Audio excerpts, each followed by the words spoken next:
Marker. Stand by. Background action. Yeah. Action! Okay, hang on.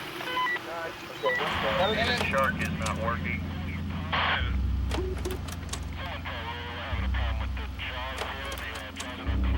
Bob, we need you. The shark is not working. Anybody see Roy? The shark is not working.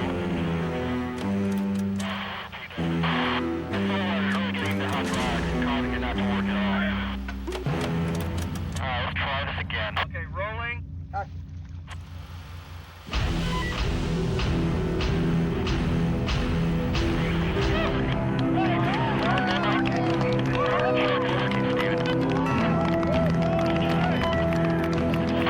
Joe here. The boat is sinking.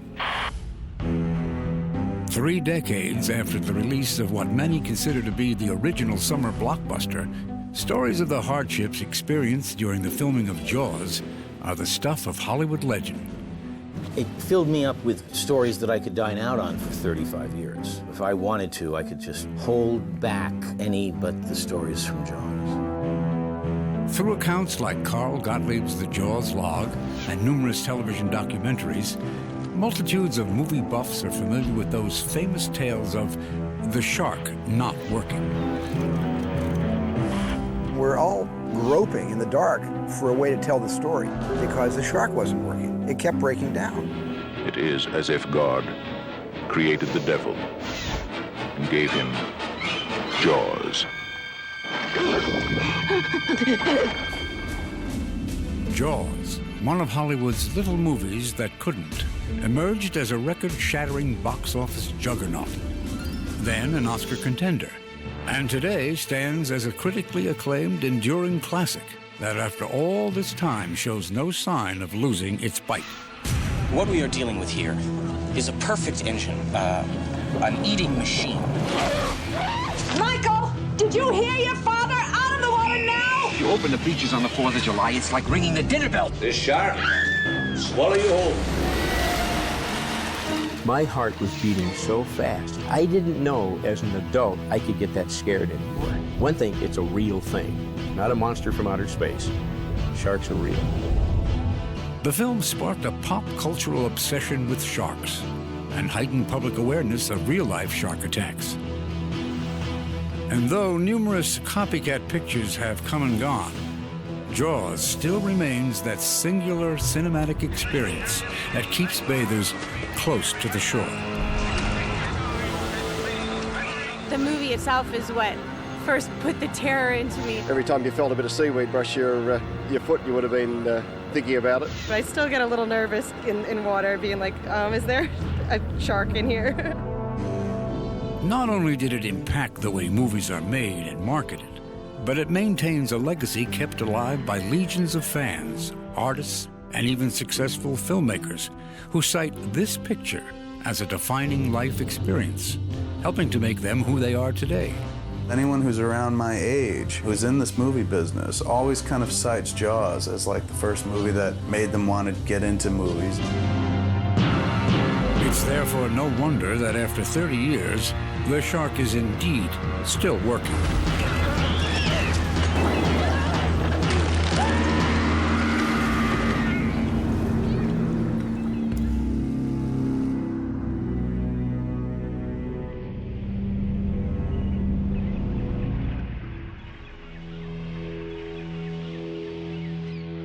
When I was writing Jaws, I knew that it could not be a success. It couldn't be a success as a novel because, first of all, it's a first novel and nobody reads first novels. It was a first novel about a fish, so give me a break. Who cares?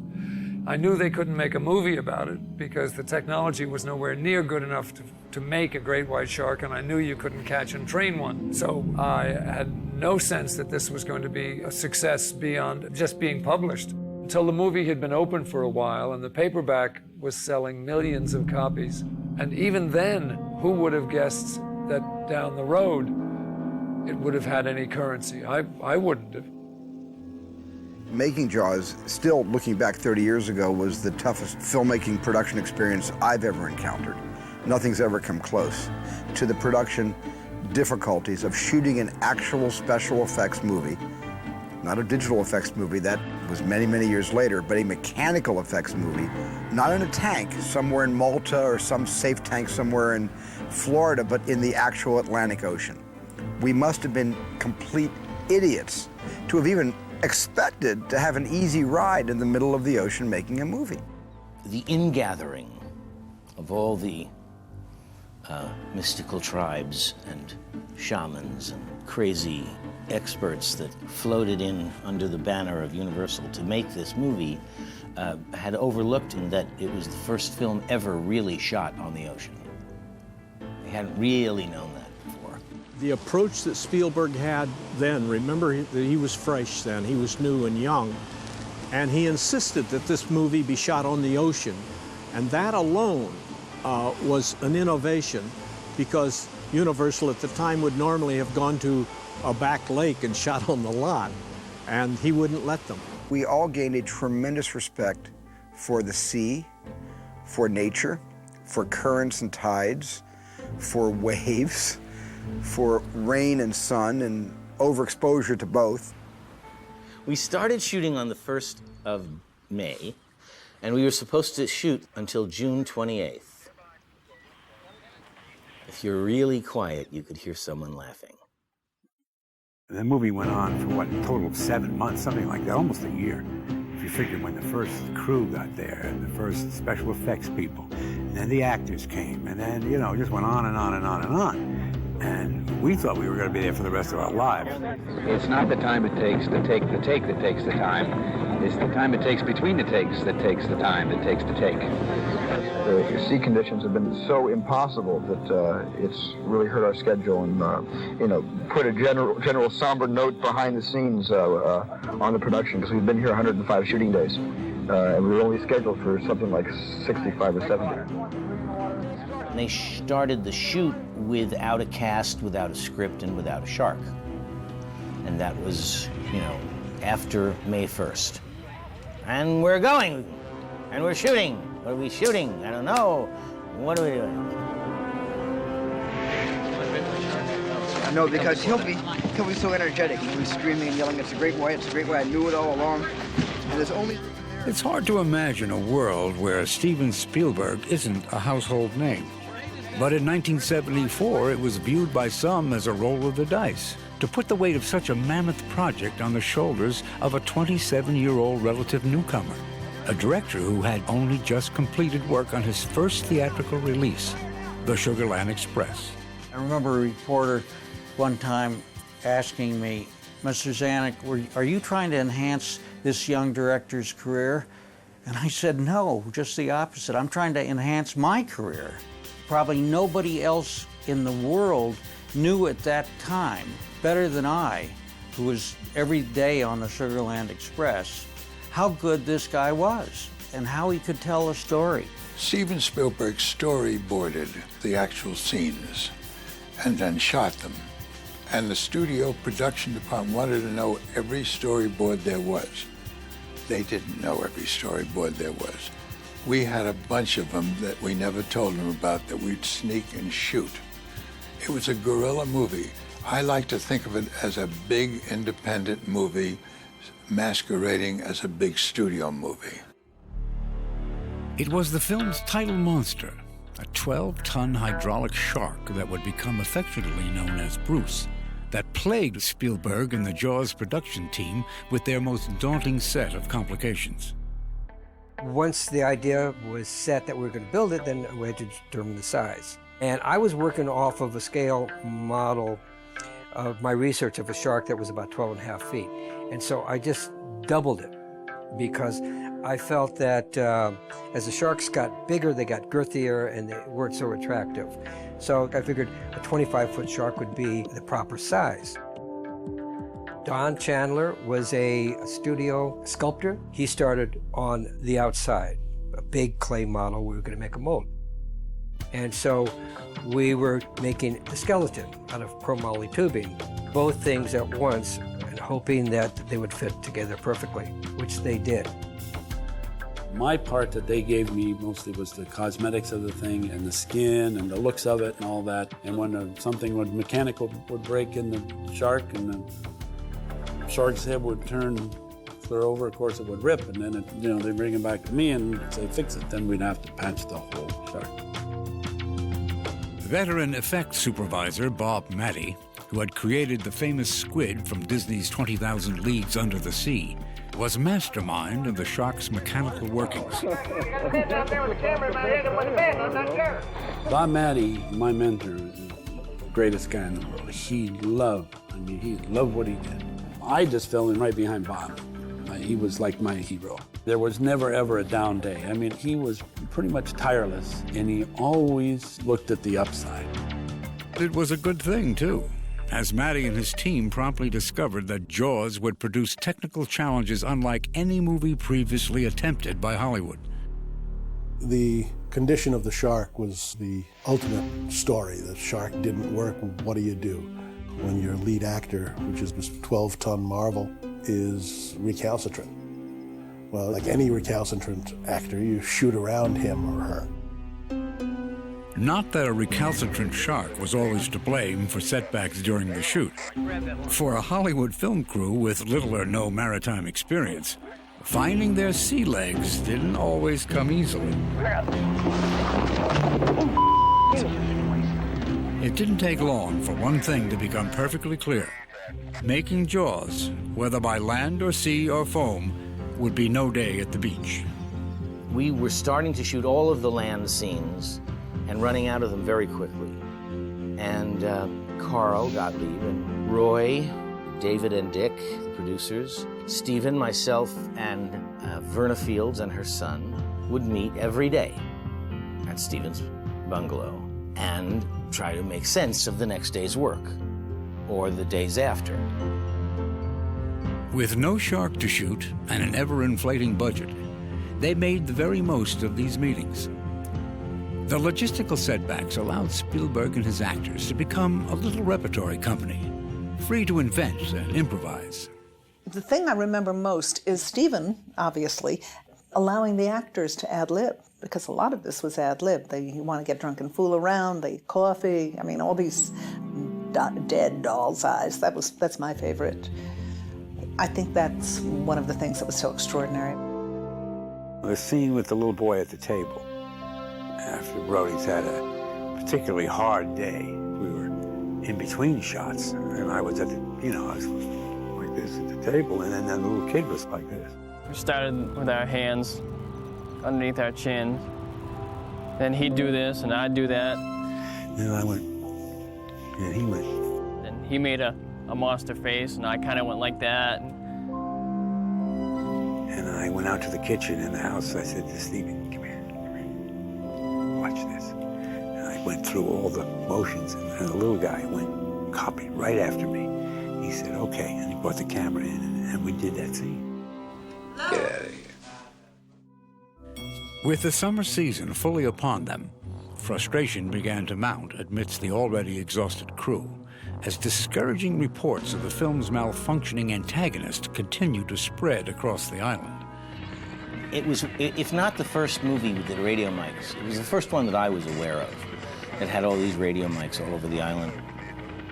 So every day, you could hear this. The shark is not working. Repeat. The shark is not working. Repeat. The shark is not working. And that was the constant refrain, because every time they tried to test the shark, it would come up like, or its eye would fall out. I have a saying in films that film companies import their problems. They don't find them where they go. And in our case, we imported our problem, and that was the shark. And we didn't have enough testing time. And on Bob Matty's behalf, if we had given him the 15 weeks that it took to work the bugs out of the shark, it would have worked on cue. We were pioneers, and that's the best word I can think of, because nobody had ever taken on the Atlantic Ocean in small boats. No one had ever worked with a mechanical shark of the sophistication of ours. We struggled like mad, but the end justified the means. Then one day you heard this. The shark is working. Repeat. The shark is working. Repeat. The shark. What you see in the finished picture is practically every frame of usable footage of the shark. And down. Strip it off. One more time. Shark comes up, bites at the mast, snaps 2 or 3 times, shaking the head, but always working his way into the mast. Okay, start it. Okay, Roy, action. Bring it in, bring it in. And the last shot, before we all went back to Long Beach for another month of shooting in California, was going to be the shot of the shark blowing up. And we were rigging the shark to blow up and blow scrib and all kinds of stuff up into the air. And they were loading it. And finally the sun went down and I'm shooting high speed. And I said, Stephen, they're not ready and I can't shoot high speed. Stephen said, you shoot it in the morning. Stephen went to the airport, got on the airplane. He was already packed and left the island. He was ready to go. I said, goodbye, I'm going back to LA. And I got into a motorboat and sped back to the mainland. Stephen and I were on a flight back to LA, and I said, so how was the last shot? You know, they blow up the... He said, they're doing it right now. I said, they're doing it right now, why aren't you there? He goes, and I said, Stephen? He said something like, well, he got word, he knew that they were going to throw him in, so he decided to just skip out and not do the last shot. Not do the last blowing up shot. Yeah, not do that one. Which became, by the way, a tradition of Stephen's. He never would do the last shot of his movies because he thought the crew was always going to do something. And he probably was right. Had I been on his crew, I would have. But it's become a tradition that Stephen never shoots his last shot. One day, I'm going to use this information.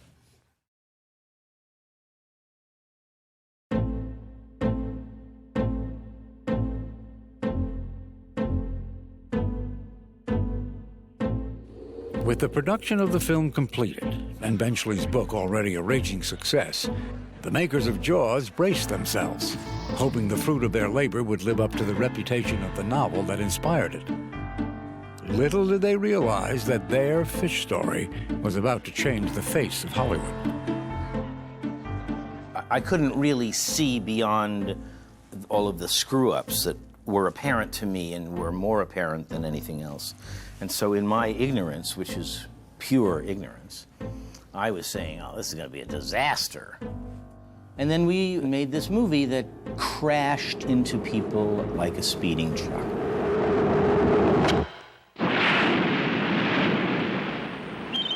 The book had become a bestseller while we were shooting the picture, but still no one had any thought or even dared to think that it would become what it became. Part of it is that it was overambitious for the budget, that the technology was not there, that they had to, use parts of their brain that, that you don't normally have to unless you're in desperate mode. And when an artist is pushed like that, amazing, one-of-a-kind things happen. That's what happened in Jaws. It was just an extraordinary, a perfect creative storm. Who knew?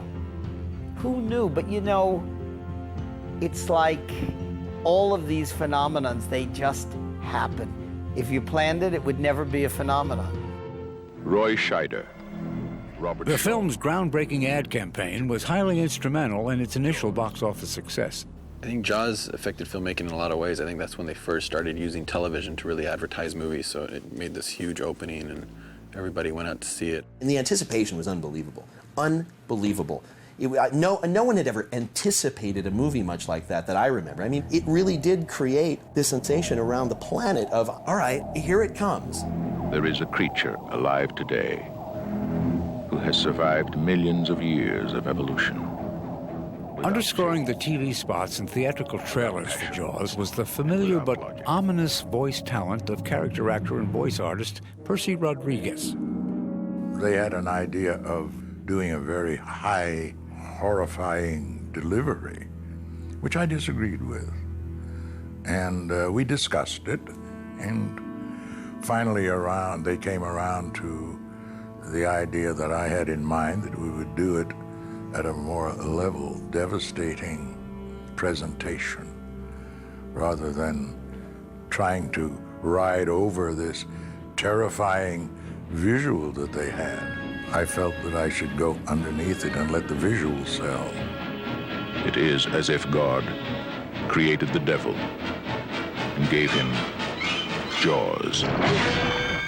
The level of advertising was very high-pitched, and afterward they had people afraid to go in the water for years, you know, and I like to think that I contributed to that fear. See it before you go swimming. Everyone who grew up around that period knows the voice. He was the gateway for a lot of people, you know, into the Jaws universe. He was like the weed to what would become the crack of Jaws, you know? It's just like you had to get through Percy and Percy's dulcet tones that drew you into that movie and then got you hooked in a big, bad way. Once Jaws premiered, it demonstrated just how hooked moviegoers were and marked a decisive turning point at the box office. The buzz generated by advanced screenings demanded that it become the first movie ever to be released in over 400 theaters. And it could have been even more. When the screening in Long Beach, California took place, Lew Wasserman, the chairman of the board of Universal, asked Hy Martin, who was the head of distribution, to cut back on the number of theaters. Hy said, we've set a record. We've got 600 theaters. Ever since the Dallas preview, I cannot stop the phone from ringing. And Lew said, cut it in half. And everybody was kind of stunned. Cut it in half.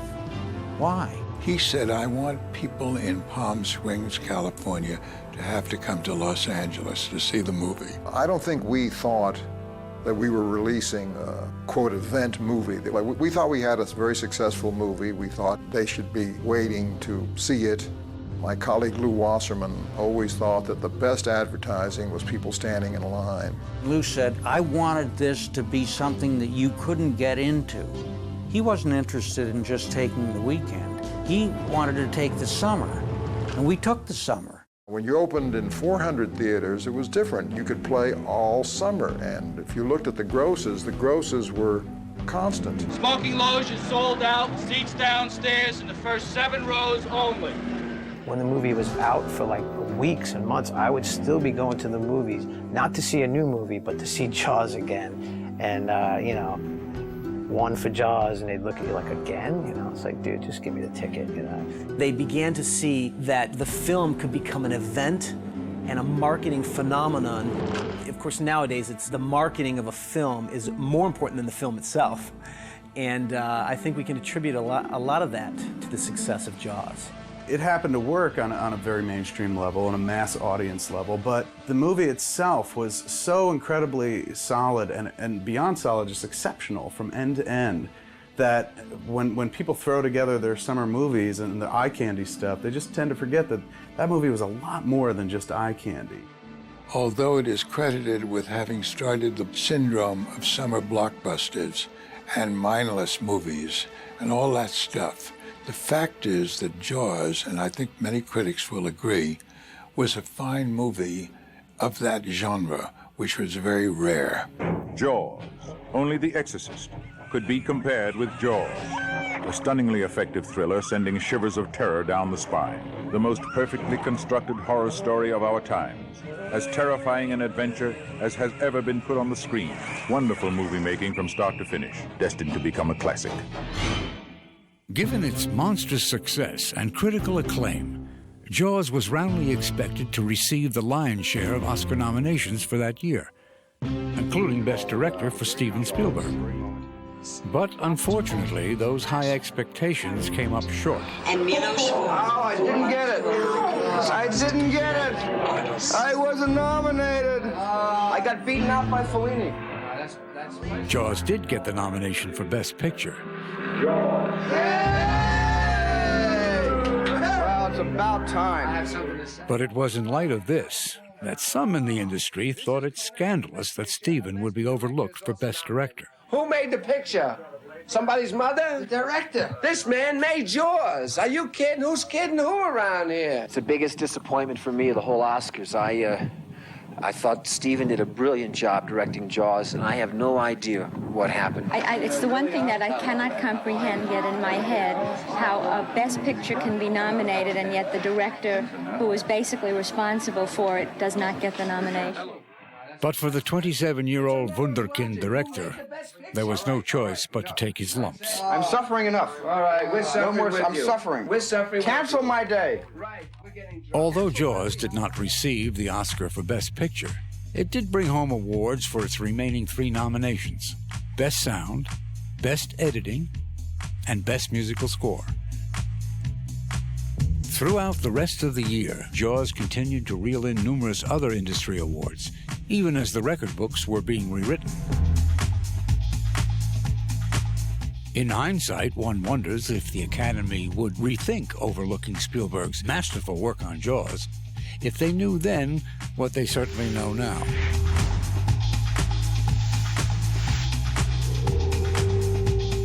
Of course, a much decorated career still lay ahead for Steven.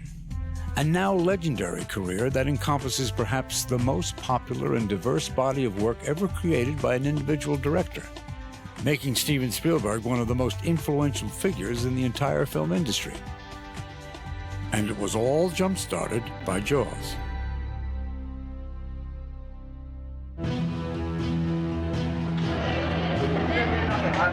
Audience fascination with Jaws was by no means limited to the U.S. Shortly after its domestic release, Jaws swam its way into theaters across the globe, and moviegoers couldn't get enough. The biggest thing I remember about Jaws is traveling around the world, promoting it. And whether it was in South Africa or Australia or Latin America, every culture in the world embraced Jaws. Peter Benchley's book, which was the start of it all, was a sensation. Somehow the idea of this creature attacking mankind caught on everywhere. I've been to many places in the world, and Jaws has reached almost every place I've ever been. At first I thought maybe we'll do okay in cities near great bodies of water. But it turned out that some of our best business were in tremendous desert countries. I think the reason it went around the world so quickly was that you don't even need dialogue. I mean, you just see the situation there, and your own primal fear about something you can't see into is enough to hold your interest in that movie. It's a Universal movie, not just Universal Studios, but it really has a global impact. I really think it works like a silent movie. You're responding to the visuals instinctively in a visceral way. The coincidence of that, plus Steven's innate talent as a filmmaker, made a film that will live. It has to live. It's not going away anywhere. There's no culture on earth that does not have that film and show it. It was shown in 40 countries, in 17 different languages. If you forgot what terror is like, the original Jaws is back. And then there was the merchandising blitz. Almost overnight, Jaws became a cottage industry, and suddenly sharks meant big business. When we realized what we had, merchandising was licking their lips, and it just was such an easy one to merchandise. It started obviously with what everybody does with the t-shirts, but it went from there. Everything kind of mushroomed with the release of the picture. I even had a toilet seat that when you open it up, it was a big shark facing you. So, I mean, everything, lunch pails to barbecue sets, it was incredible, and one of the first big merchandising events to take place in connection with the movie. Though 3 decades have come and gone since the Jaws merchandising frenzy, for some voracious collectors, the summer of the shark never ends.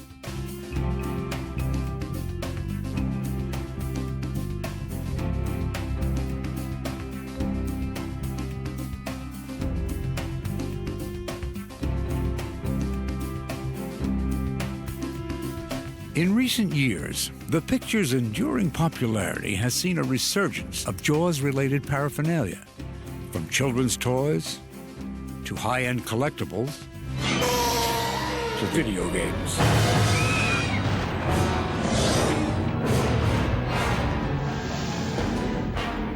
Another milestone in the evolution of entertainment was the commercialization of the making of Jaws. Though commonplace today, capitalizing on a picture's behind-the-scenes accounts was rarely, if ever, seen in the mid-'70s. I'd always been interested in movies as something more than just sitting there and passively observing them. The Jaws log by Cole Gottlieb and Edith Blake's book, The Making of the Movie Jaws, both of those were inspiration for making me interested in films. Jaws as a film, to me, is, first of all, my favorite film. I watch it once a year. And when you examine the film in its finished state and you look at the process in making the film, or you read the Carl Gottlieb's Jaws log, or you just read the other histories, or as I remember reading about it even as a kid, it's almost like film school in a movie. I remember in film school reading an interview with Steven Soderbergh, who said that he was Jaws obsessed, and that his favorite book was the Jaws log, and that he carried it with him everywhere. And I thought, okay, I'm on the right track. That book became my Bible, and I read that book over and over and over. Well, in the beginning, when the book was first conceived, it was kind of a hasty afterthought to the marketing plan. The original intent was for there to be a three-parter. The book would be written from Steven Spielberg's point of view, he would contribute a third. From Peter Benchley's view, he would contribute a third, and Zanuck and Brown would contribute a third as producers.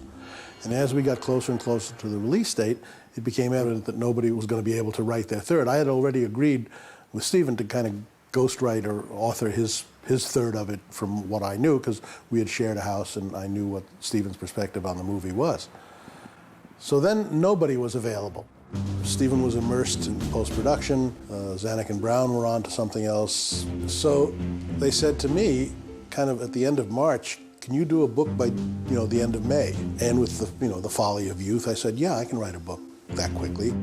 So I wrote the book in a very short time, probably less than a month. And the original paperback got favorable reviews, and the word of mouth was terrific, and the book went through 17 printings and sold a couple of million copies. And then, of course, many years later, Laurent Bouzereau did his behind-the-scenes documentary on the same subject matter. Universal came out with what they called the Signature Series back in the Laserdisc days. And the Jaws box set that included the Laurent Bouzereau documentary was something that every Jaws fan just had to have. They went out and bought Laserdisc players just so they could have that documentary. When I got to the Jaws documentary for the Laserdisc, I felt that I'm going to try to do a Bible or some kind of a reference to that particular movie, because how many times do we get to sit across Steven Spielberg or Peter Benchley and the cast members, but you want to get all of their different perspectives. And I think for the true fans, you're just looking at those people as if they were talking to you. I had seen all those pictures of Brody's son in the arms of the stuntman, and I always wondered, that's not in the movie, and yet that picture was used to promote the picture, And I was always wondering, what is that sequence? What is that scene? And finding the footage of that was amazing, Seeing that when the shark comes into the estuary, it's just a fin, I thought that's pretty amazing. Finding that footage of the building of the shark, doing all the tests dry, and then getting the big surprise it doesn't work in water. I mean, it was just amazing. I felt like I was doing what I had been sent on Earth to do, to discover all that stuff, and to make sure it was preserved. Because a lot of it, I think that if there had not been DVDs today, I think a lot of that stuff would be totally lost today. Always an important step in advancing public awareness of a movie, both during and after its theatrical run, is the film's poster design. And in the case of Jaws, few images have become more emblazoned on pop culture than this one. That image is iconic and was responsible for getting a lot of people into the theaters to see Jaws. What kid wouldn't want to go see that movie? It's almost like a bullet before it hits somebody, and the fact that it leaves it all to your imagination is what, the poster of Jaws did so well. It conveyed all the emotion that is aroused by the fear. And you just got it. The minute you look at that image, you got it. Jaws' poster is the Bible of how to do it, that's all you need to know. You don't need to know about the main characters and their arcs or anything like that. Big shark, pretty girl, bad situation. One of the things that happens when you do an iconic film is it becomes a touchstone for other artists and other comments. The Jaws artwork became an element of political cartoons, for years. In fact, the shark and swimmer were used to represent virtually every issue in the political spectrum.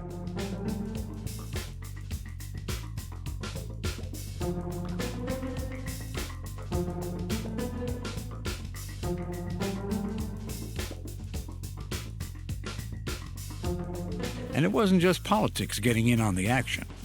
Over the years, even up to this day, the Jaws motif has served as fodder for a variety of more offbeat applications.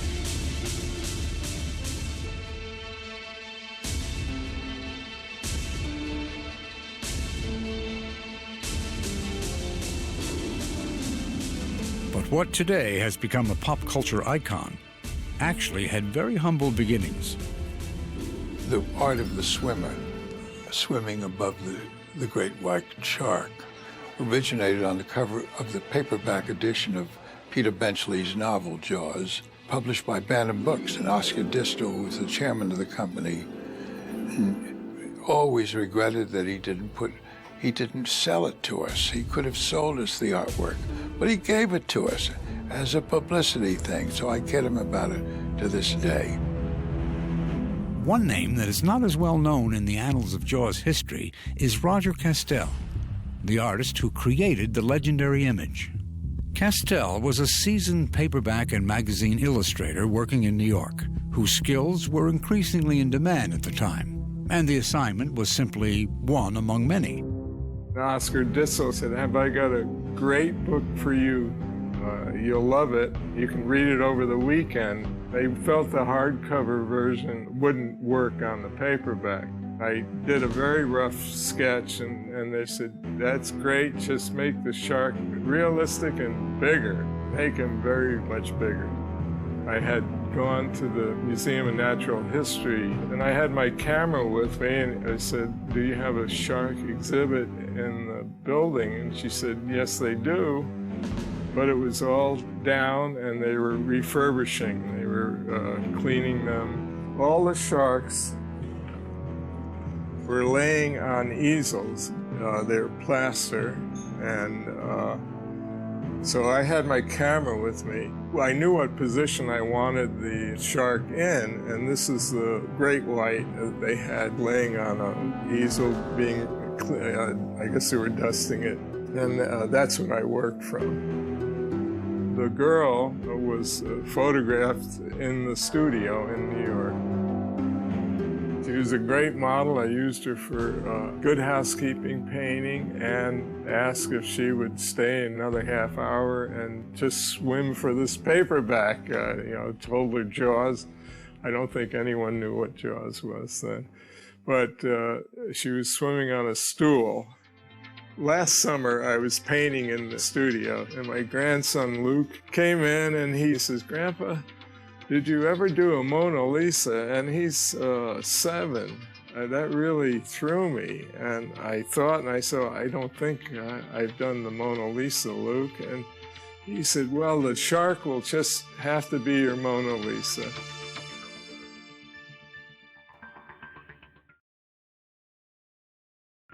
Da-dun.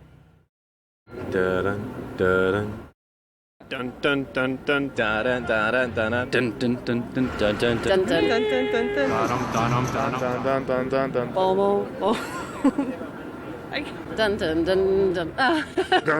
No. Did I say that right? Dun dun dun dun dun. Dun, dun, dun, dun, dun, dun, the theme song, Jaws, that's the first expression that comes to my mind. It just sticks in there, you know what I mean? I think Jaws was the first film that I did where I was really crazy about the film. I thought it was a marvelous film. So I remember the first day I played, Stephen said, what do we do for the shark? And I just played an octave E on the piano and then E and then F and repeated them and accelerated them and so on. And he said something like, you think that'll work? You gotta be kidding, it's so simple. All he did was bump, bump, bump, bump, bump. And Stephen said, that's all? And John said, yeah, that's it. Well, I think John, who is prescient about all the movies he scores, he sees deeper than we do about our own work. And I think he saw something deeply primal about Jaws, and he decided that it needed a primal response. It needed a primal sound, something that was atavistic, something that was extremely basic, and something that was unforgettable and would be almost a kind of a siren to warn you that something was coming to get you. When you associate the image of that shark coming in for the kill, and you hear that John Williams score, boom, boom, boom, boom, boom, boom, it's that perfect storm again. It's the right image for the right music. It doesn't happen all the time. But boy, when it does, you never forget it for generations, obviously. The Jaws theme was so provocative and symbolic of the shark that he saved us, really, because the many times that we didn't have the shark, all we had to do was point the camera out to sea and play his score, and everybody screamed. And half the film, you don't see the shark. You don't have to.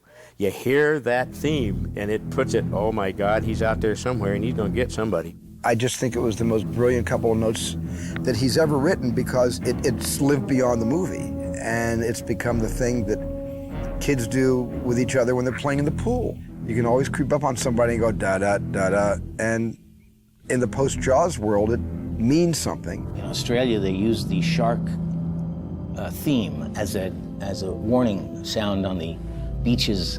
I love that in the loudspeakers. Bum, bum, bum, bum. Bum, bum, bum, I'm out of here.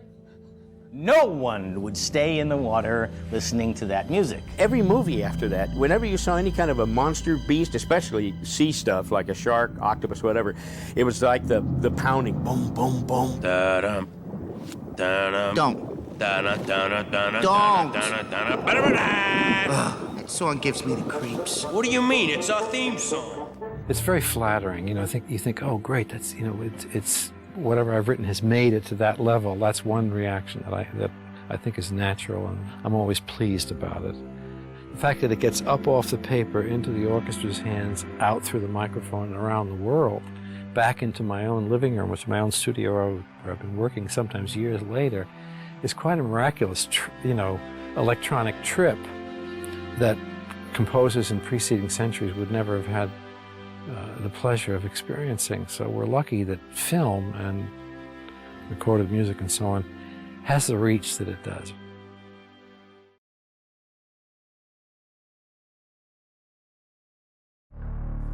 While the digital effects revolution, which took hold in the early 90s, promised to offer filmmakers tremendous creative freedom, the legacy of Jaws reminds us that being unable to show everything you want really can be a blessing in disguise. We complained about the shark not being able to perform because it couldn't. It was never ready. That was what saved us.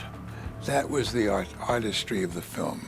If Jaws never existed, except in the year 2005, I would have had the digital tools to have much more of the shark in the movie. Therefore, I would have ruined much more of the movie. Had we been able to computerize a shark, a lot of the wonderful elements of the picture, like the barrels, would never have been thought of. That was an idea that came during the production, and out of frustration of not having the shark, we didn't have anything else to shoot. In the very first scene, with the girl being pulled back and forth, this shark was supposed to be there in the picture at that time. We only showed it later because we didn't have it earlier. They began Jaws in the opening scene by not seeing the shark, and I think it was more terrifying. Not seeing something, I really believe, is more terrifying because visually you're all right with it. But if your imagination runs wild, then it can be anything.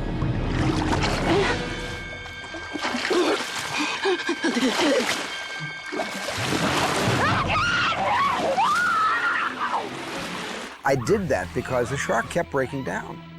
And today, a digital shark would not break down. There'd be some nice interactive water explosions to marry the digital shark with the actual water. That's all it would be. There would not have been a full-size shark, or probably even any segment of the shark in a 2005 Jaws today, and therefore the film would have been only half as effective. So I was saved by the breakdown in technology 30 years ago. I think if I'm correct about this, it was 55 minutes into the movie before you actually saw the shark.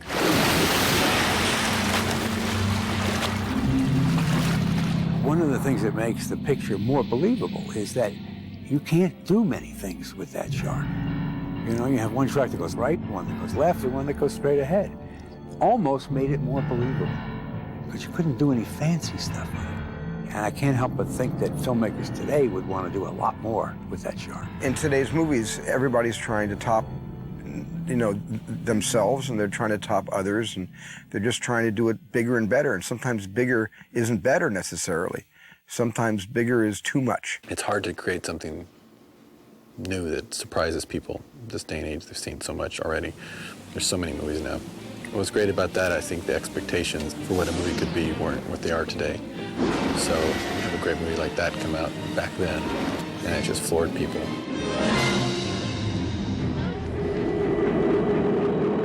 I cannot tell you how many people have come to me and said, because of Jaws, I will not go in the water to this day. It is staggering. Come on in the water! Take it easy, take it easy. I mean, Jaws essentially did for swimming what the movie Psycho did for showering in motel rooms. The shower scene in Psycho, where women especially weren't taking showers, I didn't go in the ocean after Jaws. I was at the beach one day, and a woman came over to me, and she had her little child in hand. He was about 5 years old, and he was crying. And she said, "Are you Steven Spielberg?" And I said, "Yes, I am." And she began screaming at me with a very thick New York accent. You tell him it's safe to go out there. You tell him it's safe to go out there. Look at him, look what you've done to him." And this kid was crying his eyes out, you know. And I said, "What happened?" She said, "My husband showed him Jaws, and now look, he won't go into the water. You tell him it's okay, you tell him it's all make-believe." And she gave me such a piece of her mind. I sat the boy down, I looked him in the eye, and I couldn't lie to him. It is dangerous out there. I couldn't just say to him, yes, go out there, go out beyond the waves, you know? It's all psychological. You yell barracuda, everybody says, huh? What? You yell shark. We've got a panic on our hands on the 4th of July.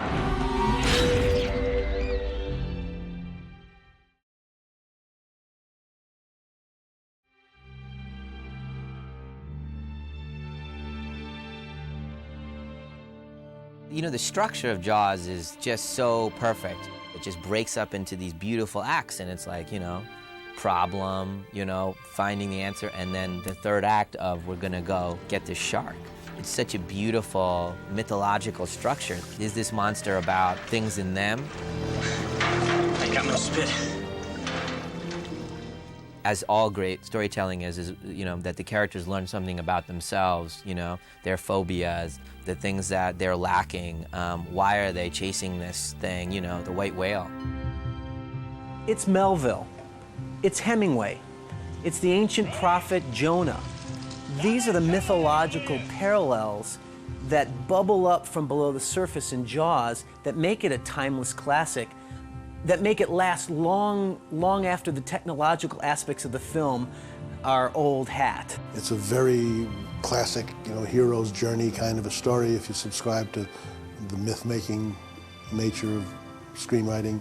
It has all the ingredients that are not culturally specific to a generation's views. It's not Depression America, it's not Vietnam America. It's a little timeless island with only the human values of, you know, fear or jealousy or heroism or shark obsession.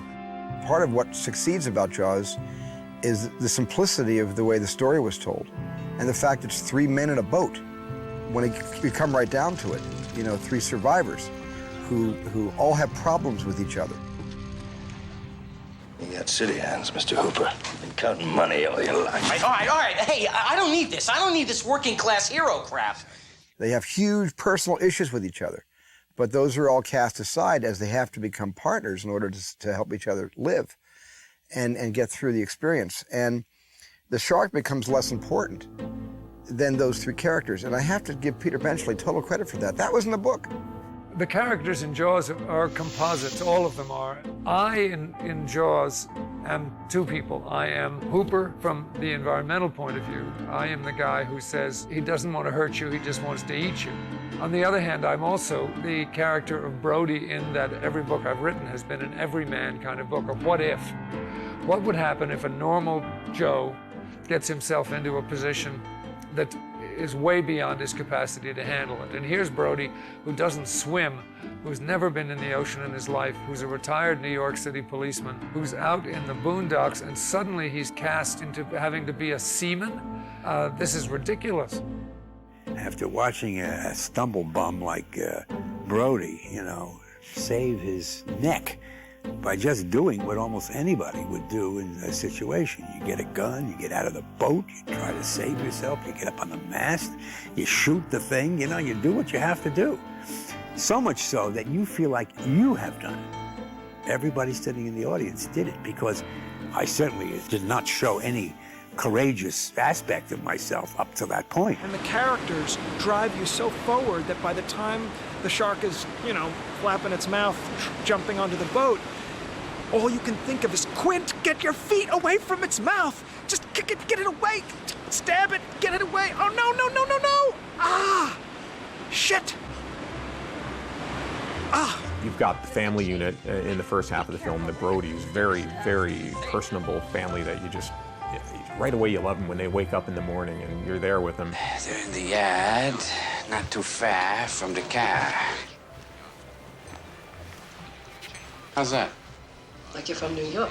I always said that the characters in the movie would just reminded me of, like, you know, relatives. That's how I felt I knew them. He had such a great handle on depicting suburban, middle-class, everyday American life. And what he put up there was almost documentary-like. I mean, it was just so real. One of the things that Jaws did that I wish movies still did more of is invade a community and use actual locals in the movie. It brings the movie to life in such a real way. Islander Lee Fierro, who portrayed the grieving mother of doomed Alex Kintner, still lives on the vineyard today. Her now infamous confrontation scene with Chief Martin Brody has become a favorite sequence among Jaws fans. Chief Brody? Yes? It's been accurately recorded that she had to slap the chief many, many times in order to get just the right take. Little did she know then that her slapping days had just begun. How many times have I been asked to slap somebody? I've never counted them, and so I can't tell you, but it happens a lot, and it is mostly young men. I do it to please the fans, but last year I decided that is it. I've slapped my last slap. Meeting Steve Spielberg was a wonderful memory. He asked me if I could improvise, and I said, yes, I can. And so we did. Shari Rhodes, the casting director, and I improvised the beach scene. But I had simply been told, keep my son out of the water, so that's what I was doing. And Steve stopped me and said, Lee, you gotta let him go in the water or we don't have a movie. They had a raft that was cut in half, and they take my raft away, and they put this half a raft over this. It was like that round that they filled up with blood and all this stuff. He goes, now lie on the half a raft on top of this, and it's gonna blow up. When it blows up, go underwater and stay under there as long as you can. So you're 12 years old lying on this, and it's saying, it's full of blood, they're saying it's gonna blow up. And it's like, I'm lying there, and all of a sudden, this thing blows up, and there's blood's going up all over the place in your face. And I just went underwater you hear, cut, okay, your leg was out of the water, and they had to it took like over an hour for all the blood to clear out of the water before they could do it again. I get to go inside one of these warm little dressing rooms. My friends were all freezing cold outside, but I screwed up, so I get to go stay warm. And after about 4 times of doing this, they finally said, no, we're gonna try this a different way. And if you notice in the movie, I go up and down. It's like, because these guys in the wetsuit they grabbed me and they were pulling me under, lifting me up, and then they pulled me under and gave me their air. And that's how they finally did it. They gave up on, a 12-year-old kid trying to do it on his own. For the insert shot needed of Bruce biting down on little Alex, the dangers of interacting with a multi-ton mechanical shark required that Jeffrey be replaced with a stunt double. In this case, a common store mannequin, and a female one at that. It was to be one of the very last shots done on the vineyard. Steven Spielberg had already departed the island, and filming was left in the capable hands of Joe Alce and the second unit. In true Jaws fashion, the scene proved extremely difficult to coordinate.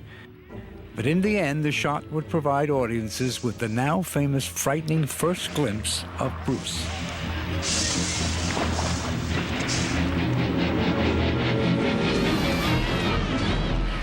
You folks were born here, right? Yeah, I'm an Islander. Vineyard native Jonathan Filley, who played Tom Cassidy in the film, parlayed his one and only acting job into a solid career in the motion picture industry. I had done a lot of acting in high school and really thought that I wanted to pursue an acting career. And there I was on the Vineyard and saw an ad in the paper that they wanted extras for Jaws. So I sent in a snapshot of me at the beach the summer before with some friends, and so, circled that's me, and they cast me. There was so much stuff there they didn't need that was shot. I was in and out of the production and around it quite a bit. There's a piece in the picture where this guy is complaining to the chief that, Chief, the kids are karate chopping my fences. But, of course, they didn't need the actual coverage of the kids karate chopping fences. What I really cherish about this movie is having grown up on Chappaquiddick. There's that wonderful scene of, when they come over on the Chappaquiddick ferry, and the guy running the ferry is this old fella, Dick Hewitt, who passed away 15 years, 20 years ago. And Dick was, an integral part of my childhood. And just seeing Dick, it brings back so many memories. For some fans, no pilgrimage to Amity is complete without looking up some of the many uncredited Vineyard residents who make appearances in the film, regardless of how minuscule their parts. Richard Dreyfuss yells at me, "Ahoy, sloop, do you got a paddle?" And I say, "Yeah, I got a paddle." But you got a paddle on the boat? I got a paddle. And that was my one big line. I quit, Mr. Quint. I quit. My part was Quint's mate. There was a boat named the Scup Bucket. I had all the camera crew. So coming home, Spielberg says, "Will you do me a favor?" And I says, "I'll try to." He says, "So will you take a speaking part with the dog?" And I said, "Yes." So I went to clean up a little bit, and they told me I had to get dirty again. So I didn't have to shave. I couldn't shave anymore. I'm Henry Carrero, and I was one of the 2 guys that claimed we caught this tiger shark that you see was right on this spot. And of course, it turned out to be the wrong shark. Right in this area, we had the shark here, hanging by the tail, which is a real one that we were told cost, I don't know, maybe $10,000 to have it caught off Florida and flown up here special in a box. And they called him Oscar. So we got a lot of use out of that thing. But smell, oh, that tiger shark really got right. I didn't know who Dick, my partner, was, so I met him that morning. And we hit it off very well. Funny, he's a character in his own right. I immediately just clicked with this guy, and we started, cracking each other up and making jokes. Henry's a very, very quick fella, but he ad-libs very well, and we played very well off of one another. Gentlemen, the officer asked me to tell you that you're overloading that boat. Of course, Dreyfuss, he said, "Well, where's a good restaurant around here?" Whatever his line was. And I turned around and said, "Well, come straight ahead." Oh, big laugh, right? Yeah. And he left it in. Well, then can you tell me if there's a good restaurant or hotel on the island? You walk straight ahead. They're all gonna die. Spielberg said, just say what comes into your head. I'm gonna stuff your freaking head in there, man, and find out if it's a man eater, all right? Come on. We had this guy who did an article in the local paper on Cape Cod, and he talked to Sherry Rhodes, and he says, boy, you must have an Abbott and Costello going here. She says, no, I just have 2 Costellos. Got a deep throat, Pratt. Yeah, but what kind? What kind of shark? It's a tiger shark. A what? There's one guy that pesters the hell out of me every time he sees me. He walks up behind me and says, what? That's probably gonna be my most famous thing I've ever said in my life. A what? Mom, I got cut. I got hit by a vampire. Then 12-year-old Chris Ribello, who played Chief Brody's elder son, Michael, remained on the vineyard until his untimely passing from a heart attack in the year 2000. Chris was a friend. We grew up together on the island. Working with Chris in the movie, he was a brother, another brother to my family. On set, we used to fool around and play, and you know, sometimes Steven would say, okay, that's enough. It's time to get back to work. Let's do our thing. After the movie was done, he didn't do any more acting. He went on to work for the Steamship Authority with my brother, Tommy. Then that's where he worked until his passing. So, yeah, we really miss him. Really miss him. Perhaps no Islander gained more notoriety for his involvement in Jaws than the late Craig Kingsbury. Craig's gruff and blustery demeanor had made him a local legend in his own right, and his portrayal of fisherman Ben Gardner a favorite among Jaws fans. They advertised for some person who was a fisherman, a local, who could help Robert Shaw with his accent. Robert was a refined British actor until he met my father, and then my father told him stories about this island and the people who live here, and unfortunately, I think Robert Shaw believed them. He fell hook, line, and sinker, and so he began to repeat them, and he was interviewed on the air telling these totally outrageous stories about the local community. You've got rich people here. There's a lot of skeletons in the cupboard here, you know. There's more incest going on in Martha's Vineyard than probably any state of the United States. Oh, yes. And they were mostly lies, which is what my father was best at. They'll wish their fathers had never met their mothers when they start taking their bottoms off. My mother, when I took her to see the movie in Boston, we came out of the theater and she said, that's Spielberg, he is a genius. Finally, somebody has found a use for your father's empty head. Of course, Craig's most memorable scene did involve his head, but not the rest of him. In fact, it didn't even take place at the vineyard. 3,000 miles away in Van Nuys, California, Spielberg resourcefully created that most shocking moment as an insert shot, and he used little more than a foam life cast of Kingsbury and a swimming pool. Stephen had just come from the answer print with Verna at Universal and had signed off on it. And here we were on that very eve doing an extra shot that we were going to try to get in the next day. That scene had already been shot, but it wasn't done to shock the audience. And so I went to Verna Field, my film editor's swimming pool, borrowed a pool, because I didn't have one. I didn't have enough money to have a swimming pool in those days because Jaws hadn't come out yet, and I was a poor director then. We had a small replica of a hull that I'd put together in Joe Alves' driveway, and I basically held my breath underwater and put the head of Ben Gardner through that hole when Frankie Sparks came up with the flashlight. But I remember I timed it to get it for maximum shock effect.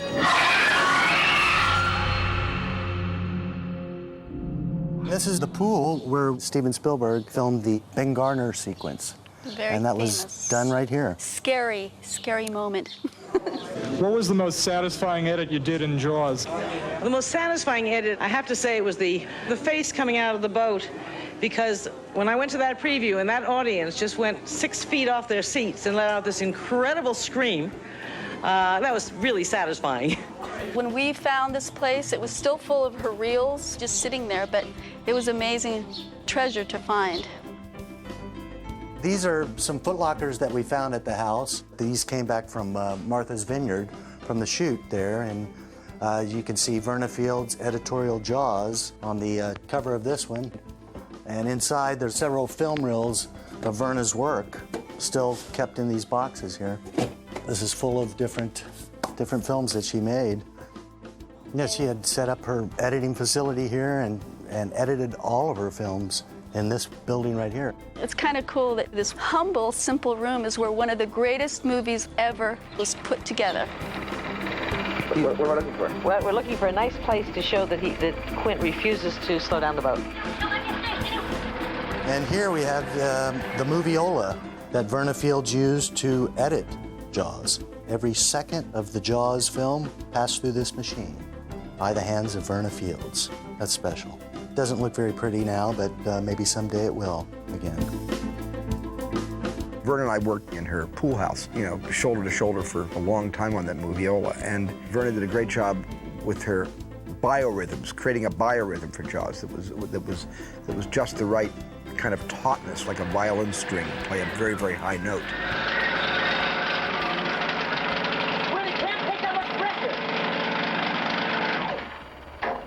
That's the spot, Steve.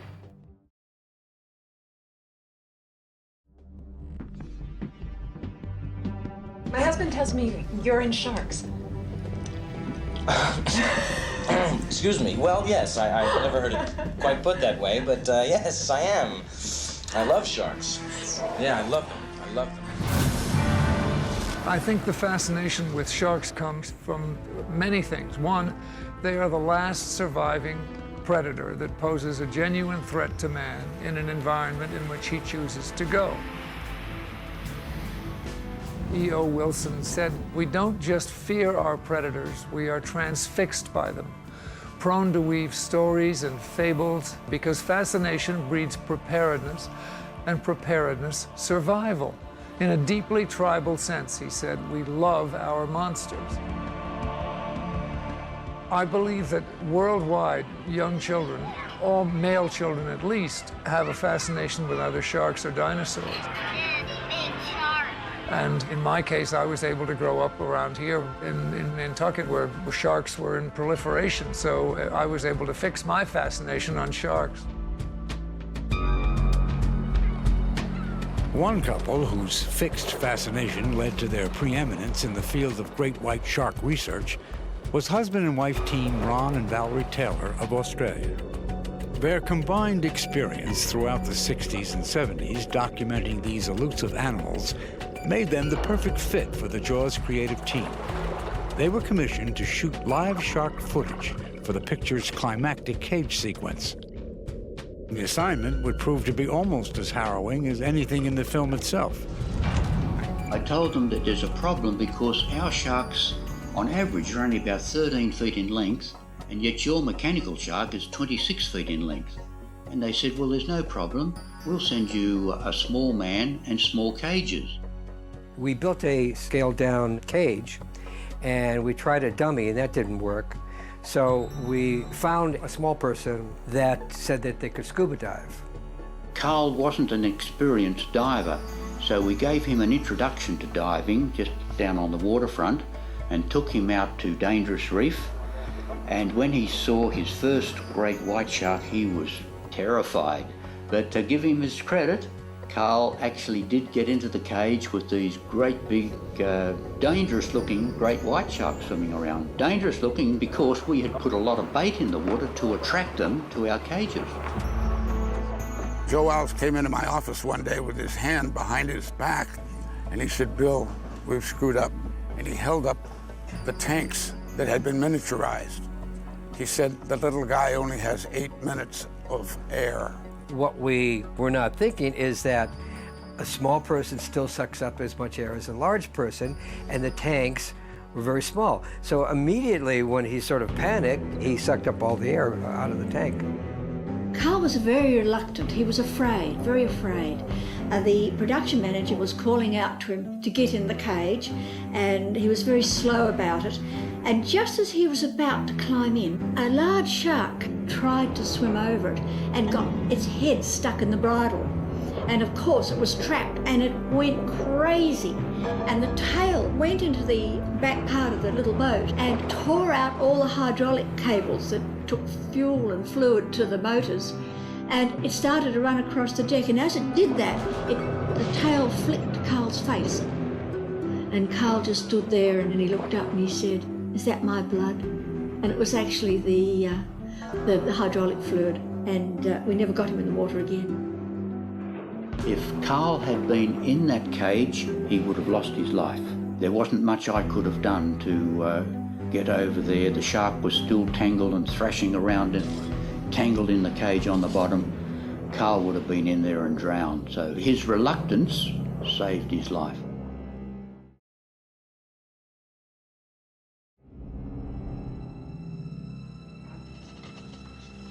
$1,100 men went into the water. Vessel went down in 12 minutes. Didn't see the first shark for about half an hour. Tiger. A very little credited writer who made the biggest breakthrough on Jaws, which was a writer named Howard Sackler, whose idea it was to give Quint the Indianapolis speech. Even though it was John Milius who wrote the speech. I mean, Howard Sackler wrote like 2 paragraphs this big. John Milius wrote a 9-page monologue for Quint to say. And then when Robert Shaw, who himself was a writer of The Man in the Glass Booth, read Milius' 10-page, he says, I can't go on for 10, 15 minutes just talking.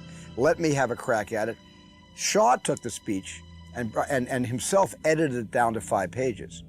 And that was the whole evolution of how that speech was told. But it did come from the mind of Howard Sackler, who remembered the actual Indianapolis incident and suggested that Quint, that become a Rosetta Stone for Quint's entire character. Stephen thought, oh my God, that's the whole impetus, that's the whole spine of Quint. He's not really just crazy, but he has a case out for these sharks. You know, by the end of that first dawn, lost 100 men. I don't know how many sharks, maybe 1,000. I don't know how many men. They average 6 an hour. The SS Indianapolis was top secret when Peter wrote the book. So it wasn't in it. He would have used it, I think. And then before the making of the film, it had been unclassified and Stephen used it. The world learned of the USS Indianapolis through Jaws, and it was a perfectly accurate depiction so far as I know. Peter's domestic housekeeper called him the day after the movie opened, and she said that she wasn't coming into work the next day. And when he said why, she said, my son was on the SS Indianapolis and I never knew how he died until now. Well, he'd been bitten in half below the waist. The U.S. naval cruiser, which delivered the atomic bomb used on Hiroshima, completed her mission, but was then sunk by a Japanese submarine. Out of her complement of 1,196 sailors and Marines, an estimated 300 died upon impact, and the rest spent 5 days in shark-infested waters before they were finally rescued. Only 317 survived. Anyway, we delivered the bomb.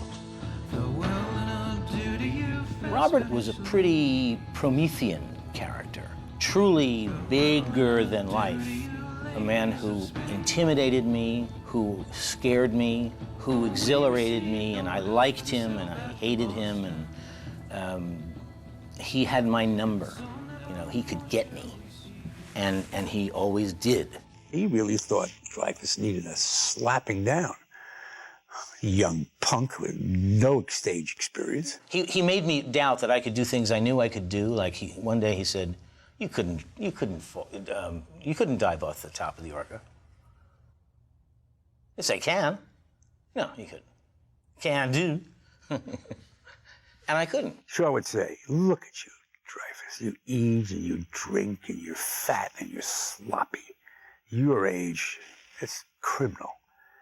Why, you couldn't even do 10 good push-ups. He'd say, I can do 20. And Shaw would say, you can do 20 good push-ups? He said, okay, Roy, you're the referee. Tomorrow morning, we're going to see if Dreyfus can do 20 good. As soon as Shaw left, I said, Dreyfus, you know how many people can do 20 good push-ups? You are not one of them. Couldn't do it. He psyched me. And because he psyched me, I was always like on guard. But I also really worshipped him as Robert Shaw. He was a grand artist as an actor. He was a wonderful writer. I think in those years I was very much appreciative of those things. And had circumstances been different, we might have worked together again. Farewell and adieu to you fair Spanish ladies. Farewell and adieu, you ladies of Spain. On August 28, 1978, at the age of 51, Robert Shaw died from a heart attack. But his legacy lives on. His now mythic portrayal of Quint continues to be remembered by celebrities. Farewell and adieu, my wee Spanish lady. And fans alike. It's bad fish. Well, I go down the pond and chasing bluegills and tamacats. This shark can swallow you whole. Miss Mayor, Chief, ladies and gentlemen. Commemorations of the film's central characters and scenes show up in the fine arts as well.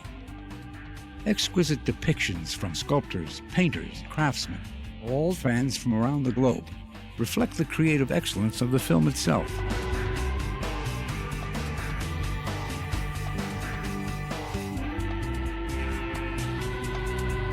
I have a tremendous appreciation for fans of Jaws that understand it even better than I do, that have spent more time with it. Having, sites out there like JawsMovie.com, it confirms your identity to a generation that doesn't believe anything's real if it's not on the net. I love and appreciate the fact that the fans get it and get not only get it as a cultural phenomenon, but they get the ingredients and how the ingredients were mixed and how they were combined to fashion this entertainment. And I really love the fans for being so insightful.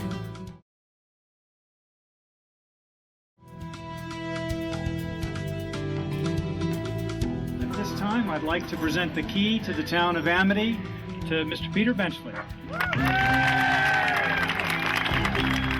It was amazing to me to discover what Jaws Fest became. When I first heard about it, I thought it was going to be some rinky-dink gimmick by the Chamber of Commerce of Martha's Vineyard, and they did it so well. It brought, I guess, 2,000 to 3,000 people from all over the world. I was enormously impressed. This is the first time we've all been standing together, and that includes the making of the movie 30 years ago. There was no wrap party. We never were all in the same place at the same time until now, so this is a more historic moment than you can imagine, and we thank you for it. So much interest in this movie. I had no idea that it had this national and international attention, and this is the Star Trek convention for people who love the movie Jaws. Is that $3,000 bounty on the shark in cash or check? You yell shark, and we've got a panic on our hands on the 4th of July. Chief, Polly sent me to find you. There's a bunch of Boy Scouts on our April Bay doing the miles swing for the merit badge. People come from all over the world, from Dublin and Edinburgh and New Zealand and Australia, and it's just stunning. I think that to me really shows the bones and the fan base of the movie. 30 years on is an achievement to have us all together. Oh yeah, I saw that. I've got one at home. It's a much larger version of it. Much larger. We're here to see the big shark, take some pictures. You can literally fit in there. He will literally swallow you whole.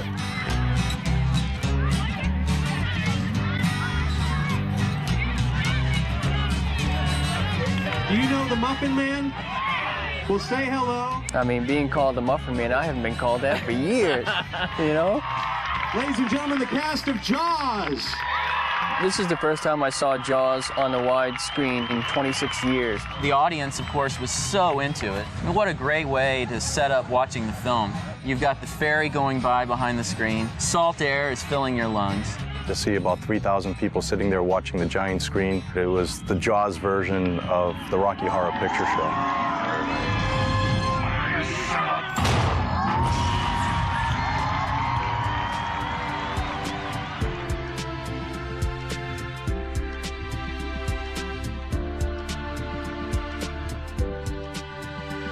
Jaws is really unique in the way that it was filmed in this specific place. I mean, other movies are filmed on all kinds of obscure locations. Most people don't have a clue where they were filmed.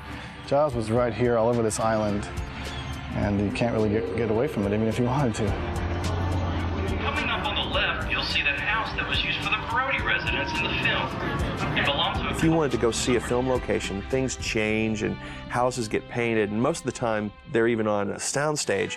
Well, with Jaws, you can take a ferry ride and you'll step off the ferry and you are in Amity. It has really not changed in 30 years.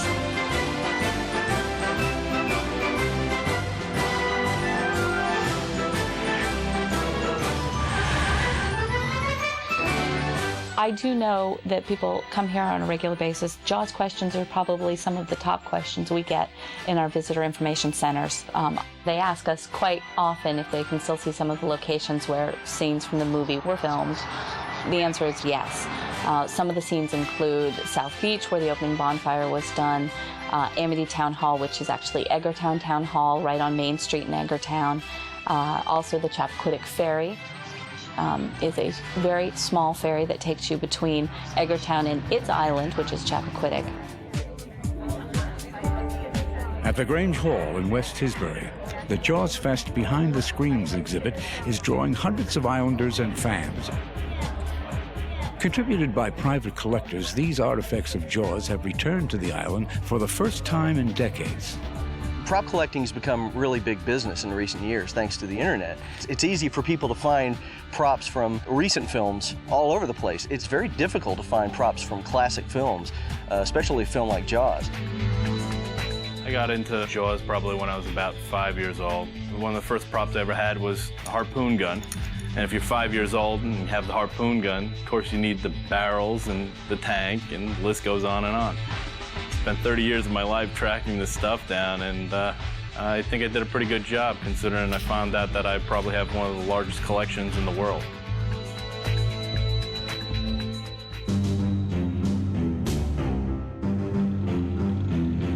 And whatever happened to the ultimate Jaws prop? Quint's trusty fishing boat, the Orca, which served as a floating set for nearly 4 months of shooting at sea. Well, I had a good souvenir. I had the Orca for a while. I had the Orca shipped back to Universal Studios. We put it on the tour in the back lot, and every once in a while I go up my little electric cart and I'd visit the Orca by myself, look around, make sure no tourists around, nobody could see me, and I would just sit inside the pilot house, or I would sit in one of the cabins, or I'd walk down those few steps to where all the life jackets were just hanging, dripping when the boat began to sink. And I would just kind of reminisce and kind of give thanks to that movie sort of launched my career. But I would go there alone and spend time on it and didn't tell anybody. Then one day I went for one of my, about 6 months later, I went for another journey back in time, down memory lane. The boat was gone. And I called up the head of the back lot and I said, what happened to the Orca? He said, well, it was just rotting there. So we took an axe and took a couple of chainsaws and we cut it up for timber and we shipped it out. And I went nuts. I feel very bad about all the things I said to that poor man who took my phone call. But I was just beside myself that they had destroyed this piece of wood, originally called the Warlock, by the way. It was a real boat called the Warlock, and we painted that over. That's a weird omen. And called it the Orca. And the fact that the boat was no longer in existence, it had died, you know. And it was just the strangest feeling for me. But in a way, it was good for me because it cut the umbilical cord that was joining me to some of my worst memories about filming that movie. And it kind of freed me when they broke the boat into many pieces. But I did recover both twin screws. I got the propeller blades back, and I got the pilot wheel. The Orca is a cast member, and what a lot of people don't realize is that Joe Alves built an exact replica on pontoons, which was affectionately called the Orca II. The Orca II, a fiberglass stunt double that was designed to sink and reemerge on command, has remained on the Vineyard. Islander and Jaws boat wrangler Lynn Murphy has kept her on a shoreline in Menemsha since filming completed. When they clean up after a movie, they got to pick up their junk and clear it out. They said, well, we got to get rid of this stuff. So I bought the Orca. I looked it over, and there was lumber and things in the special effects barge, and I wasn't sure just exactly how I was going to use it at the time, but I wasn't going to let it go to the dump. There, you can see the mechanism that was under the Orca. You see all that? That was never a boat. Never a bottom. The Orca 2's resting site has served as sort of a holy grail destination for fans who have made pilgrimages to the vineyard throughout the years. Unfortunately, 3 decades of weather, tide, and souvenir hunters have stripped the boat down to little more than its fiberglass hull. People started to realize what all this stuff was, and over the years, there'd be a porthole missing, and we had several of the balsa wood sterns, and they'd disappear, and then the flying bridge came off, and so on and so forth. As if the sand wasn't bad enough, guys, I got pricker bushes now. I'm a real fan, huh? Trespassing is forbidden, and the marshy terrain surrounding it is quite hazardous. But none of that has deterred the more tenacious and adventurous fans from seeking to get an up-close look. But I watched this boat sink more times than I could tell you. It's kind of nice to see it, but we got to get out of here. This is private property. Explain what we're doing here. I am one of 3 complete idiots out here freezing middle of the night looking for the Orca 2. This is it. Look at this thing. Today, virtually nothing remains of the Orca 2. This is the end of the Orca, and this is the only thing that we have left of her. We decided we'd take her home before she was all gone. They were selling her for $100 a 6-inch square on eBay. Finally, whatever became of Bruce himself? All of the mechanical sharks used for Jaws were returned to the back lot of Universal Studios in Hollywood, where they were stored and eventually succumbed to the elements. Throughout the span of the Jaws franchise, there have been 4 distinct incarnations of the mechanical shark, each one aiming to improve on looks and functionality over its predecessor. But for the truest fans, it is the original, with its trademark jowls, that remains the only true embodiment of Jaws. What happens is we needed a hinge. So you've got this sort of jowl kind of thing that happens, which I sort of hate it, you know, but I guess Jaws fans love it, you know. I guess the shark had a character that people got familiar with. Though he's been replaced by a dissimilar shark in recent years, Universal Studios Hollywood once showcased this casting from the original Bruce mold as a photo op for visitors to the park. Today, he remains the last copy from that mold, but has since been relegated to a junkyard in the San Fernando Valley. Universal Studios, with locations in Hollywood, Orlando, and Osaka, Japan, has kept their attractions up to date throughout the years. How many of you saw the film Jaws? But the lasting popularity of Hollywood's model blockbuster has assured it an enduring place in all 3 theme parks to this day.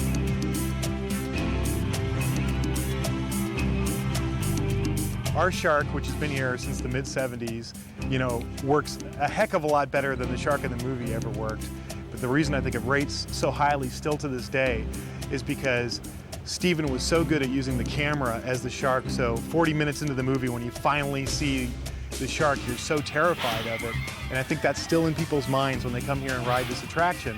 They're terrified of the shark before they ever see it.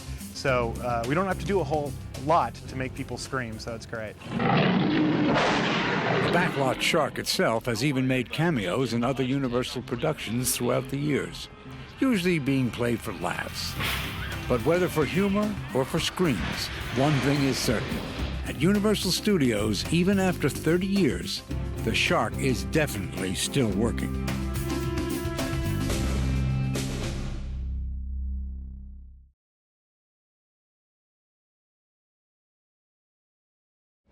For a brief moment in time, life seemed to imitate art, as the waters of Martha's Vineyard once again hosted the presence of a great white. Only this time, the shark wasn't constructed from rubber and steel. September 21st. I'll never forget that date, 2004. The big why is why that shark swam not only in shallow waters, but way up into a very tight, shallow estuarine system. What motivated that shark to get in there, we'll never know. Shark! The shark! When the great white surfaced in Jaws, Amity Island had to call in Richard Dreyfuss as ichthyologist Matt Hooper. Matt Hooper, I'm from the Oceanographic Institute. But the vineyard has its own resident shark expert in Greg Scommel of the Massachusetts Division of Marine Fisheries. So many differences between 1975 and 2004, and that's the fact that instead of all the townspeople going out and trying to kill it with dynamite, explosives, and shotguns, spear guns, you name it, the public kind of embraced this animal. And the cry I got that far outweighed the negative was this positive, quit messing around and save that shark. Bobby, over the head basket. That we can learn to be concerned for this animal that Jaws taught us to dread and get past that mythology, to look behind the jaws and look at this wild animal that's in need of help and draw on our humanity to rescue it, I think is a step in the right direction. And that step is no small one. Despite infrequent but highly publicized shark attacks in recent years, the general public's attitude towards sharks has indeed come a long way since the 70s. One of the problems of creating a perfect villain, a machine that kills and eats and makes little sharks, is that the public quickly subscribes to that easy view of the shark as dreadful enemies. Jaws and its sequels, unfortunately, made them easy to dislike. It made people very conscious of sharks, and we then realised that we had to put the facts right to really convince people that sharks are to be respected and we must learn to live with them in the ocean. The great white shark, for instance, has been protected for several years now, and the numbers are slowly coming back. Over the last 30 years, the science has evolved, so we understand that sharks have a place in the ocean, and it's an important place. Environmental groups like Environmental Defense, the New England Aquarium, and others with whom I work have found that the association with Jaws draws people to at least listen to what I have to say. So it has given me the opportunity to have a third career in the sense of being a spokesman for the environment and for the oceans. Look at that animal, will you please? He is just magnificent. One of the great freedoms that Jaws gave me was to learn about the ocean that I had written about, so that for the past 30 years, Wendy and the kids and I have been able to go around the world, diving with all of these animals of different kinds, learning the problems that they face, the truth about them, having to do with sharks, for instance.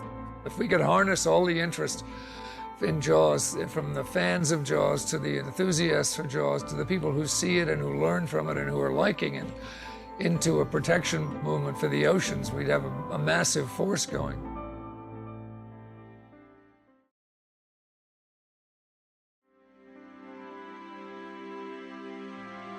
The gilt-edged bite of Jaws on so many of today's pop culture artisans speaks powerfully to the stamina of this single film. Its extraordinary shelf life has allowed it to function as sort of a creative well from which filmmakers may draw inspiration and innovation. A well that never seems to run dry. Anyone who's around my age, who's in this movie business, always kind of cites Jaws as like the first movie they remember seeing, or the movie that made them want to get into movies, or started their love affair with movies. I still remember the first time that I saw Jaws in the theater and how it affected me. I walked away thinking, I want to learn how to do that when I get older. And it absolutely changed the direction of my life in one night. I'm always really, grateful when anybody, especially a young director, comes over to me and tells me that they were in some way strangely influenced by Jaws, and I say, well, great, you're part of our club then, you got it. I aggressively pursued Jaws as a way to learn from the master. I saw the light. I saw Jaws and I saw that's the promised land up there. That's what you have to aim for. It affected me in filmmaking, just wanting to make movies that were larger than life. Certainly, I think it was one of those big films in my life that inspired me eventually to want to go on and be a filmmaker. I think that anyone that wants to make big Hollywood blockbuster movies was certainly inspired by Jaws. Probably every film I make, I'm always evoking Jaws in one way or another. It's like one of the basic films that drives me as a filmmaker. I've worked with Steven on 3 projects, and I still stand next to him, and every time I look at him, I go, that's the guy that did Jaws. That's the reason why I'm here. I hope the picture has inspired a lot of filmmakers. I mean, that's another added benefit to this whole miraculous event. The hardest thing in the film business is not so much to do something that's usually successful. Harder than that is to create something that has longevity. There have been a lot of great pictures made, but one of the tests is the test of time. The fact that that film and the music that went with it lingers in people's minds is a lot of things. I mean, it's a great compliment to me and to Steven Spielberg and the people that wrote it and acted it and all of that. It's quite an amazing thing for an actor who was really an insignificant player in the scheme of things to have a lifelong tale of a fishtail behind me. Those first instincts that David and I had when we read the manuscript by Peter Benchley proved correct. And it feels good to know that it's lasted all this time. Almost every week or month, somebody who knows that I was connected with the production will tell me where they were. It's like the beginning of World War II, the death of Kennedy. The emotional experience provided by Jaws will go on and on and on and on forever. I mean, who doesn't like Bambi, you know? Bambi goes on forever. Snow White goes on forever. Jaws goes on forever.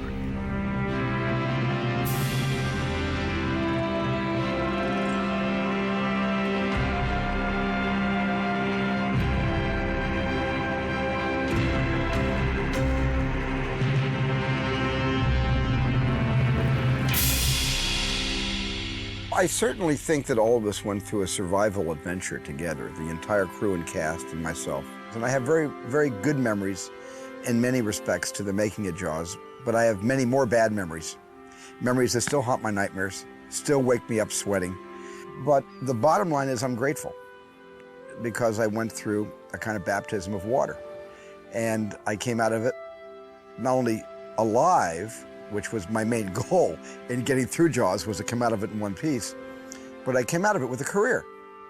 And I will forever be grateful to, no matter what I tell you about those nightmares, to the fact that the dream from the nightmare was that I got a chance to make any movie I wanted to make, and that has continued to this day.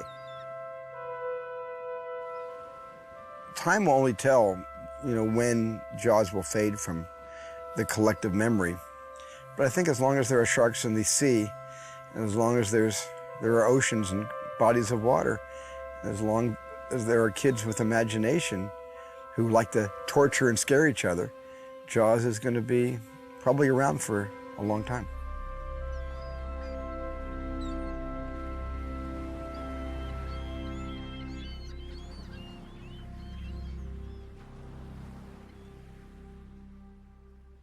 Show me the way to go home. I'm tired, I wanna go to bed. I had a little drink about an hour ago, and it's gone right to my head. Wherever I may roam, by land, sea, or foam, you can always hear me singing this song. Show me the way to go home. Show me the way to go home. I'm tired, I wanna go to bed. I had a little drink about an hour ago, and it's gone right to my head. Wherever I may roam, by land, sea, or foam, you can always hear me singing this song. Show me the way to go home. So show me the way to go home. I'm tired and I wanna go to bed. I had a little drink about an hour ago, and it's gone right to my head.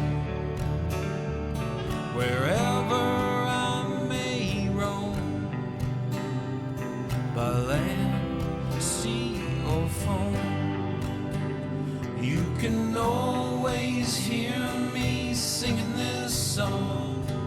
Show me the way to go home.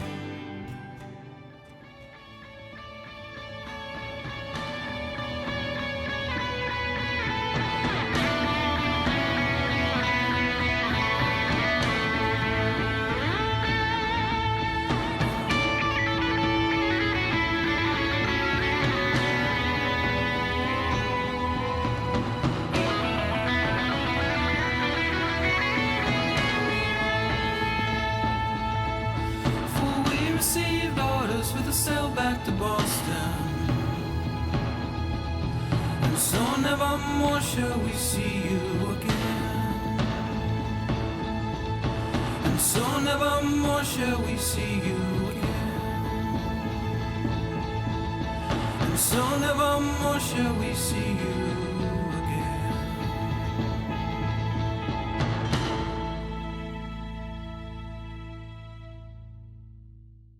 The shark is working. Repeat, the shark is still working. Repeat, the shark is still working.